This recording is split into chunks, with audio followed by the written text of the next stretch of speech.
அஸ்ஸலாமு அலைக்கும் வரஹ்மத்துல்லாஹி வபரகாத்து. அன்பாத அனைத்து உறவுகளுக்கும் இனிய மதிய வணக்கம். மாதம் 1510 தினார் சம்பளமா?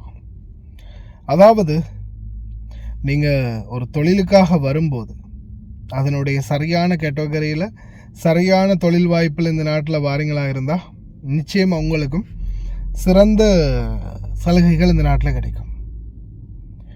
அங்கே இங்கேன்னு இல்லீகலாக இல்லை ஒவ்வொருத்தர் பேரில் இன்னொருத்தர்கிட்ட வேலை பார்த்தீங்கன்னா உங்களுக்கு அந்த இந்த நாட்டினுடைய சட்டங்களுக்கு அமைய தொழிலாளர்களுக்கான சலுகைகளை நீங்கள் மிஸ் பண்ணுறதுக்கு நிறைய வாய்ப்பு இருக்குது.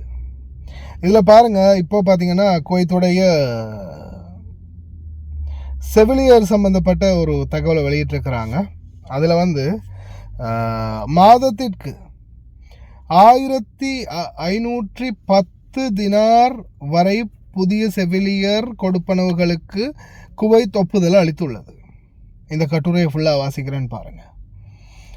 ஆகஸ்ட் 2 சுகாதார அமைச்சர் டாக்டர் அகமது அல் அவாதி செவிலியர் ஊழியர்களுக்கான புதிய படிகள் மற்றும் ஊக்கத்தொகைகளுக்கு ஒப்புதல் அளித்து செவிலியர் மற்றும் மகப்பேறு செவிலியர் பதவிகளுக்கு தொழில்நுட்ப தரம் பிரிக்கப்பட்ட கூட்டு பணிப்பட்டங்களை அறிமுகப்படுத்தும் 2026 ஆண்டின் அமைச்சர் தீர்மானம் எண் 206 பிறப்பித்துள்ளார். இந்த முடிவின்படி செவிலியர் மற்றும் மகப்பேறு ஊழியர்களுக்கான மாதாந்திர படிகள், பதவி பெயர்கள், அனுபவம் மற்றும் பதவி உயர்வுகள் ஆகியவற்றின் அடிப்படையில் அதிகரிக்கப்படும். குவைத் செவிலியர் மற்றும் மகப்பேறு ஊழியர்களுக்கான படிகள். உயர் பதவிகளுக்கு அதிகபட்ச மாதாந்திர படிகள் பின்வருமாறு வழங்கப்படும். தலைமை செவிலியர் நிபுணர், தலைமை மகப்பேறு நிபுணர் 1510 தினார். மூத்த செவிலியர் நிபுணர், மூத்த மகப்பேறு நிபுணர் 1430 தினார். செவிலியர் நிபுணர், மகப்பேற்று நிபுணர் 1350 தினார். மூத்த செவிலியர், மூத்த மகப்பேறு உதவியாளர் 1170 தினார். செவிலியர் மகப்பேறு உதவியாளர் 1110 தினார். உதவி செவிலியர், உதவி மகப்பேறு செவிலியர் 1040 தினார். இந்த படிகளில் பணி சார்ந்த படி, பதவி நிலை, ஊக்கத்தொகை, ஊக்கப்படி, வாழ்க்கை செலவுப்படி, சுழற்சிப்படி, மேற்பார்வைப்படி, பயிற்சிப்படி மற்றும் அழைப்பின் பேரில் பணிபுரிவதற்கான படி போன்ற பல்வேறு கூறுகள் அடங்கும். குவைத் அல்லாத செவிலியர் ஊழியர்களுக்கான படிகள். இந்த முடிவு குவைத் அல்லாத செவிலியர் மற்றும் மகப்பேறு ஊழியர்களுக்கான படிகளையும் நிர்ணயிக்கிறது. அவற்றுள் அடங்குபவை: தலைமை செவிலியர் நிபுணர், தலைமை மகப்பேறு நிபுணர் பணி இயல்புப்படி, பதவி நிலை, ஊக்கத்தொகை, வாழ்க்கை செலவுப்படி, சுழற்சிப்படி, மேற்பார்வைப்படி மற்றும் பயிற்சி ஊக்கத்தொகை வழங்கப்படும். மூத்த செவிலியர் நிபுணர், மகப்பேறு நிபுணர் அவங்களுக்கும் பணியின் தன்மை, பதவியின் நிலை, வாழ்க்கை செலவு, பணி நேரங்கள், மேற்பார்வை மற்றும் பயிற்சி ஆகியவற்றுக்கான படிகளும் இதில் அடங்கும் அப்படின்னு தெரிவிச்சிருக்கிறாங்க.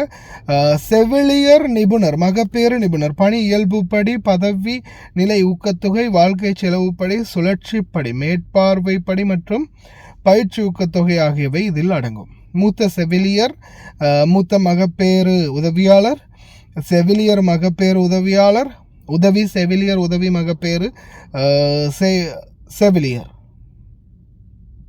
செவிலியர் சேவைகள், தொழில்நுட்ப வல்லுநர் கொடுப்பனவுகள். இந்த தீர்மானம் செவிலியர் சேவை தொழில்நுட்ப வல்லுநர்களையும் உள்ளடக்கி உள்ளது. டெக்னீஷியன்ஸ், மூத்த செவிலியர் சேவையிலிருந்து அந்த டெக்னீஷியன்ஸ் இருக்கிறாங்க இல்லையா, சில அந்த மெஷின்களை ரிப்பேர் பண்ணுறது, இந்த மாதிரியான விடயங்கள் செய்கிறவங்க இருக்கிறாங்க இல்லையா, அவங்களுக்கும் இதில் உதவித்தொகை அடங்கும் அப்படின்னு தெரிவிச்சிருக்கிறாங்க. இதில் பார்த்தீங்கன்னா மூத்த செவிலியர் சேவை தொழில்நுட்ப வல்லுநர் பிரிவு ஏக்கு 230 தினார் வரை பணி சார்ந்த படி 160 தினார் மற்றும் ஊக்கத்தொகை 240 தினார்.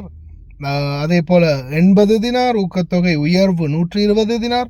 வாழ்க்கை செலவுப்படி மற்றும் அழைப்பின் பேரில் பணிபுரிதலுக்கு 160 தினார் வழங்குவோம் அப்படின்னு தெரிவிச்சிருக்கிறாங்க. நர்சிங் சர்வீஸ் டெக்னீஷியன் பிரிவுக்கு 210 தினார் வரை, அதே போல் 150 தினார்.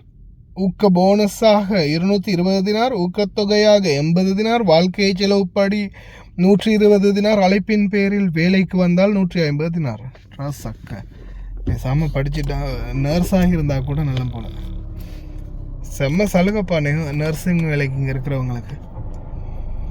குவைத் அல்லாத தொழில்நுட்ப வல்லுநர்களுக்கு 130 தினார் வரை பணி சார்ந்த படி மற்றும் 50 தினார் வாழ்க்கை செலவு படி மற்றும் அழைப்பின் பேரில் பணிபுரிதலுக்கு 100 தினார். நர்சிங் சர்வீஸ் டெக்னீஷியன்ஸ்க்கும் அதே கணக்கு தான். அதே மாதிரி நிபுணர்களுக்கு, மூத்த நிபுணர்களுக்கு 500 தினாரும், மூத்த நிபுணர் வல்லுநர்களுக்கு 400 மற்றும் 300 தினார் மாதிரியும், மூத்த செவிலியர், மூத்த மகப்பேறு உதவியாளருக்கு 200 தினார், செவிலியர் மகப்பேறு உதவியாளருக்கு 100 தினார் ஊக்கத்தொகைகள். அதாவது குவைத் செவிலியர் பட்டதாரிகளுக்கான கூடுதல் ஊக்கத்தொகையாக வழங்கப்படும் அப்படின்னு தெரிவிச்சிருக்கிறாங்க. கல்வி சான்றிதழ்கள் அதிகாரப்பூர்வமாக சமமானதாகவும் செவிலியர் துறை தொடர்பானதாகவும் இருக்கும் பட்சத்தில் ஊக்கத்தொகைகள் வழங்கப்படும். அதாவது நீங்கள் பர்பரான ட்ரைனிங் எடுத்து நர்சிங் கோர்ஸ் முடித்து உண்மையிலேயே நீங்கள் சரியான ஒரிஜினல் சர்டிஃபிகேட்டோடு இருக்கக்கூடியவங்கன்னா உங்களுக்கான சலுகைகளை இன்னும் அதிகரிப்போம் அப்படின்னு குவைத்துடைய சுகாதார அமைச்சகம் தெரிவிச்சிருக்கிறாங்க. உண்மையிலேயே மக்களே, ஒரு சரியான ட்ரைனிங், சரியான ஒரு நாலேஜோடு வரக்கூடியவங்களுக்கு உண்மைக்குமே இந்த நாட்டில் சிறந்த சலுகைகள் இருக்குது. ஆனால் நிறைய பேருக்கு அந்த சலுகைகளை பயன்படுத்தி கொள்ள தெரியாது. சிலர் சிலருடைய அந்த ஏமாற்று வேலைகளால் நிறைய பேர் பாதிக்கப்படுறாங்க. முடிந்த வரைக்கும் நேரடியாக உங்களுடைய இப்போ இந்த நாட்டுக்கு நிறைய பேர் வராங்க. எப்படி தெரியுமா? உண்மைக்குமே அவங்க நர்ஸ், நாட்டில் 10 வருஷம் நர்ஸாக வேலை பார்த்தவங்க, ஹாஸ்பிட்டலில் சீனியர் நர்ஸாக வேலை பார்த்தவங்க, நல்ல சம்பளத்துக்கு இருந்தவங்க. சில ஏஜென்ட்டுகளுடைய பொய்யை நம்பி இன்னைக்கு வெறும் 120 தினாருக்கு 140 தினாருக்கு ஒரு ஆயா வேலை பார்க்குறதுக்கு இந்த நாட்டில் காதிம் வீசாவில் இருந்து கஷ்டப்படுறாங்க தெரியுமா? சரியான ஒரு தொழிலை நீங்கள் உங்களுடைய தகமையை வச்சு பெற்றுறதுக்கான முயற்சிகள் எடுங்க. அதே மாதிரி நம்பிக்கையான ஏஜென்ட்டுகள். என்னை பொறுத்தவரையில் நான் இப்போதைக்கு அட்வர்டைஸ்மெண்ட் போட்டிருக்கிற விதேசி வெளிநாட்டு வேலை வாய்ப்பு பணியாகும். உண்மையிலே அவங்க நியாயமாக யார் யார் என்ன தொழிலுக்கு போகணுமோ, அவங்கள்ட்ட என்ன ரெக்கமெண்டேஷன் இருக்குதோ, என்ன அவங்கள்ட்ட சான்றிதழ் இருக்குதோ, அவங்களுக்கு என்ன தெரியுமோ, அவங்களுடைய எக்ஸ்பீரியன்ஸ் என்னையும் அதுக்கேற்ற மாதிரி வேலைகளை தேடி கொடுக்குறாங்க. உண்மையிலே விதேசி வெளிநாட்டு வேலைவாய்ப்பு பணி நிறுவர் கணேஷ் அவர்களுக்கும் எங்களுடைய நன்றி. இந்த நேரத்தில் முடிந்த வரைக்கும் உங்களுடைய தகமை என்ன, அதற்குரிய தொழில் என்ன, அதை தேடி போங்க. ஏன்னா நிறைய பேர் இன்றைக்கும் காதிம் வீசாவில் 10 வருஷம் சிஸ்டராக 15 வருஷமாக நாட்டில் நர்ஸாக வேலை பார்த்தவங்க. ஆனால் இன்றைக்கி இங்கே பாத்திரம் கழுவி சொல்லவே வாய் வலிக்குது, ரொம்ப கஷ்டமாக இருக்குது, மனசே வலிக்குது.